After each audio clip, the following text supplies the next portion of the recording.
কালী পুজো পরের দিনকে যখন ওর বাবাকে নিয়ে যায় তখন সবাই গেছিলেন? সবাই লিখে দিয়েছিল বাবা ভালো লোক, বাবা বাবা তো নট বেঙ্গলি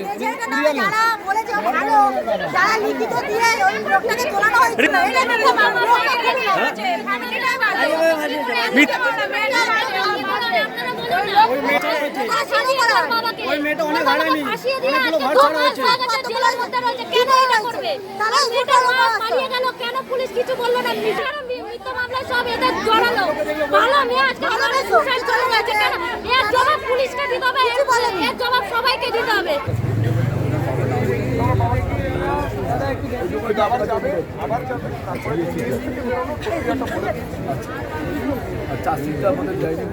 এটা এখন এরকম ভাবে জনসম্মুখে এই কথাগুলো বলা যায় না। আমাকে আমার যা বলার আমি কথা অলরেডি বলেছি, কি করার আছে, কি সাক্ষী আছে না আছে আমি কথা বলেছি। এখন জনসমক্ষে এটা বলাটা কিন্তু তদন্তের বিরুদ্ধে কিছু মনে হবে।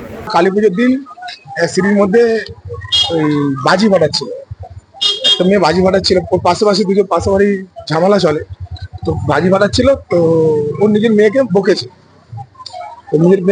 পাশাপাশির সঙ্গে বিশাল অশান্তি লেগেছে। যেই মেয়েটার সঙ্গে অশান্তি, সেই মেয়েটা কি করেছে, ওর মাকে নিয়ে গিয়ে নারী নির্যাতনের কেস দিয়ে দিয়েছে পাশে বাড়ি না, মিথ্যে কেস দিয়েছে।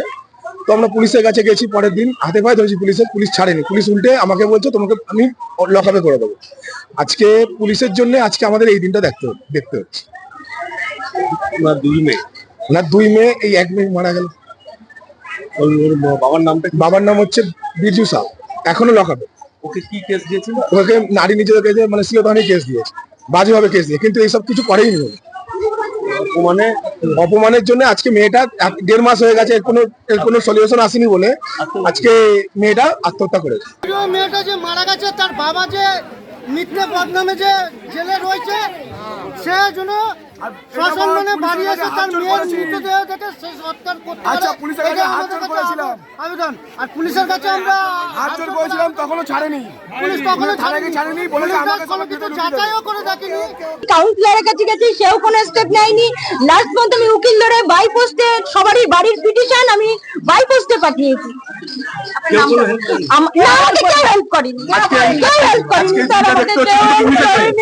আজকে এই দিনটা দেখতে যেখানে পুলিশের আমি চাই যে আমার স্বামীকে যে ধরে নিয়ে গেছে তাদের শাস্তি চাই, আমার মেয়ের যে জীবন নিয়ে তারও আমি চাই জীবনটা শেষ হয়ে যায়।